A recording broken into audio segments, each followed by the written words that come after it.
Los Angeles Lakers 125-122 para cima do Los Angeles Clippers, clássico de Los Angeles, onde o Lakers venceu. Um jogo onde o Lakers abriu basicamente 11 pontos de margem só no primeiro quarto, fechou o primeiro quarto com mais de 10 pontos de vantagem, e ao longo de todos os outros quartos da partida o Clippers venceu, foi reduzindo essa margem e basicamente teve uma última bola do jogo nas mãos do Batum, jogador francês do Clippers. Ele arremessa de 3 para empatar a partida, só que ela para no aro, não cai, e com isso termina com essa vitória do Lakers. E eu vou comentar sobre esse jogo aqui nesse vídeo.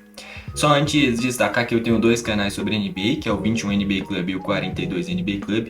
Aqui nesse vídeo eu vou comentar sobre essa vitória do Lakers contra o Clippers. E no outro canal eu vou comentar sobre mais uma vitória do Cleveland Cavaliers. Desde que o Harden chegou no Cleveland, o Cleveland só ganha, cara. Estão jogando demais, entraram em uma fase incrível e venceram o Charlotte Hornets, que estava também pegando fogo nesses últimos jogos. Perdeu o jogo do dia anterior para o Houston Rockets e agora perdeu de novo para o Cleveland. O Charlotte, querendo ou não, tá perdendo um pouquinho de força depois do All-Star Game. Enfim, e aqui então eu vou comentar sobre esse jogo do Clippers e do Lakers, porque essa é a recomendação do outro canal, onde tem Cleveland Cavaliers e Charlotte Hornets.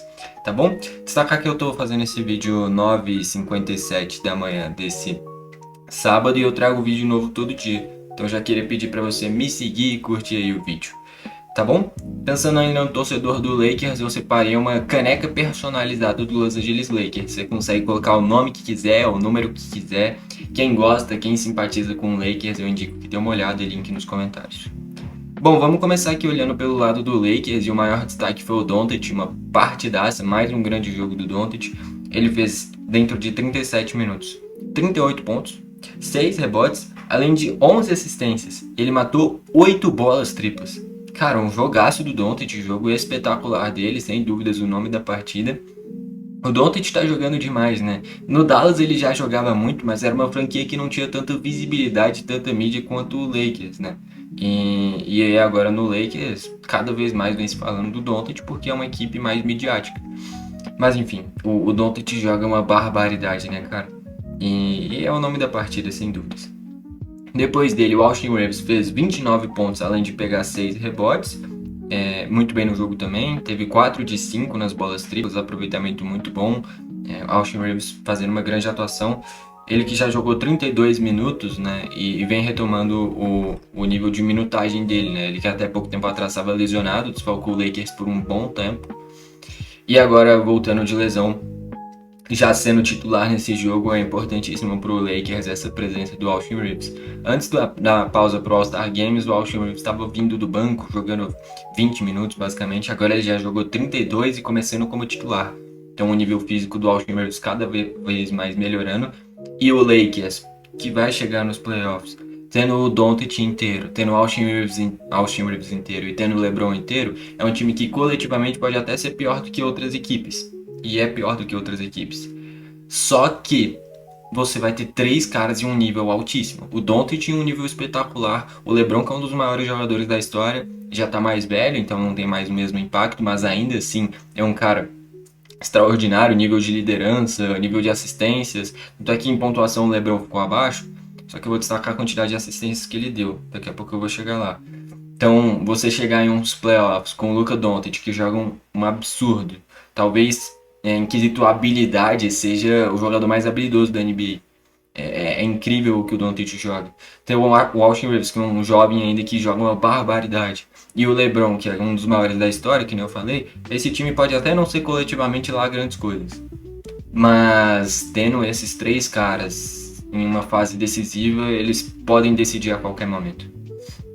Enfim, depois do Austin Reeves, o DeAndre Ayton fez 13 pontos, além de 7 rebotes.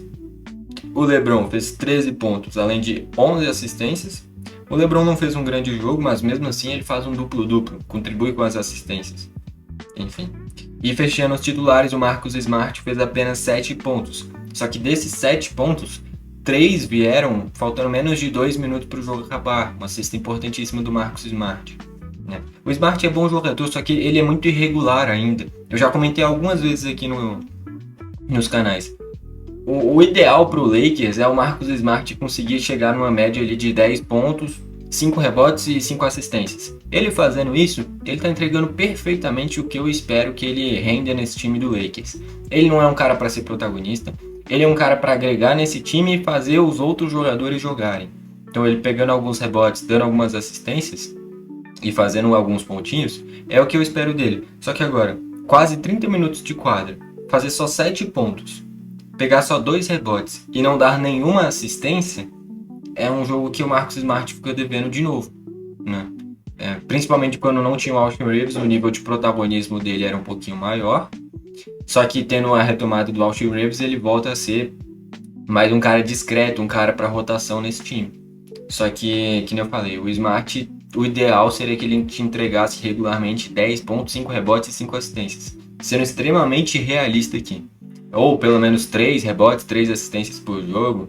Enfim, ele pode fazer mais porque ele é muito bom jogador, ele já mostrou isso no Boston Celtics. Enfim, e aí a gente vai para os bancários. O LaRavia fez 3 pontos, Jackson Reyes 8 pontos além de 3 rebotes. O Vanderbilt fez 2 pontos, Luke Kennard, que foi um desses reforços, né, recentes vindo do Atlanta Hawks, fez 9 pontos. E o Hashimura veio mal do banco, fez apenas 3 pontos, 1 de 4 nos arremessos para o Hashimura. No geral, os destaques é Luka Doncic e Austin Reeves. Jogaram demais. O LeBron ainda deu assistências, mas em quesito arremessos não foi lá grande jogo dele. Agora, o que o Doncic jogou foi uma barbaridade. E aí a gente vai pro lado do Clippers agora. Grande destaque do Clippers, Kawhi Leonard fez 31 pontos, além de 4 rebotes e 5 assistências. O Kawhi que teve um All-Star Game incrível. Aquele jogo que ele jogou contra o mundo, cara... O Kawhi jogou contra o mundo. Que o time dos experientes da NBA, né, enfrentou o time mundo. E o jogo que eliminou o time mundo foi justamente esse jogo onde o Kawhi teve uma atuação incrível. Foi tipo, o time da NBA fez 45 pontos, sei lá, e desses 45, 31 foram do Kawhi Leonard. Foi tipo isso, cara. Tipo 11 de 13 nos arremessos, uma atuação realmente extraordinária do Kawhi. E eu achava que quando o Clippers trocou o Zubat e o Harden, era uma mensagem de que o Clippers estava largando a temporada e pensando em uma certa reestruturação. Só que eu já mudei essa minha perspectiva, porque o Clippers meio que encontrou esses substitutos de forma natural. Então, por exemplo, saiu o Harden, não tem mais esse armador para ajudar o Kawhi, mas o Chris Dunn assume um papel de protagonista um pouquinho maior e o Kawhi Leonard se torna o dono do time. Perdeu o Zubat e o Brook Lopes agora começou a jogar mais, tanto é que nesse jogo ele fez um duplo-duplo. E o Brook Lopes é bom jogador, ele já fez bastante coisa pelo basquete, estava agregando ainda pro time do Milwaukee Bucks quando veio pro Clippers. E no Clippers ele sempre era bancário. Com a saída do Zubat agora ele já é titular. Fora que já tem o John Collins que agrega nesse time. O Mathurin vindo muito bem do banco. Daqui a pouco o Garland vai estar inteiro fisicamente e aí vai ser outro armador para ajudar o Kawhi. Então assim, é um Clippers que ainda é imprevisível, mas que não largou a temporada. Eu achava que poderia ser de fato essa a decisão deles quando trocou o Zubat e o Harden. Mas é um time que não largou, cara, porque o Mathurin tá começando muito bem, o Brook Lopes melhorou, daqui a pouco o Garland volta de lesão. Então esse Clippers tem potencial ainda de surpreender. Eu acho que pega a vaga de play-in, não vai pegar mais do que isso e também não vai perder essa vaga de play-in. Teria que o Dallas entrar em uma constante de regularidade muito grande e isso não vai acontecer. E o Clippers perder muito, que até poderia acontecer, mas tendo o Kawhi jogando o que ele tá jogando, eu acho difícil. Então o Clippers vai pegar uma vaguinha de play-in. Pegando uma vaguinha de play-in, chegando em mata-mata de NBA, você tendo o Kawhi que é muito decisivo. O Mathurin que já na temporada passada ajudou o Indiana a chegar muito longe e é bom jogador. O Brook Lopes que é muito experiente. Então é um Clippers que eu não duvido surpreender chegando no play-in, podendo fazer coisas impressionantes. Enfim, então o Kawhi teve 31 pontos. Depois dele, o Brook Lopes com 16 pontos, além de 10 rebotes. Belo jogo do Brook Lopes, foi muito bem. O Derrick Jones Jr., que também já chegou longe em NBA, naquela temporada onde o Dallas foi até a final, né? Então é um cara que já é experiente também. 13 pontos, além de 8 rebotes. Ele voltou de lesão recentemente, é mais uma peça para agregar nesse time. O John Collins fez 12 pontos. Aqui é uma coisa ruim, que ele não fez necessariamente um jogo ruim, só que ele teve 5 de 8 nos arremessos. Não é um aproveitamento ruim, só que ele arremessou muito pouco, né? Tipo, com essa saída do Harden, o John Collins tinha que aumentar ainda mais o nível de protagonismo dele, né? Entregar regularmente uns 18, 20 pontos por jogo. E aí ele fez 12, só que ele jogou só 16 minutos também, né, cara? É porque o Mathurin faz muito do que o John Collins faz também, né? Enfim, seria interessante em alguns momentos ter o John Collins e o Mathurin juntos.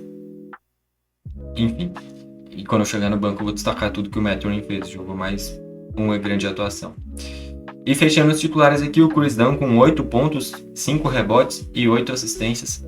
100% nos arremessos, é que ele não arremessa muito. Eu já cheguei a comentar aqui no canal.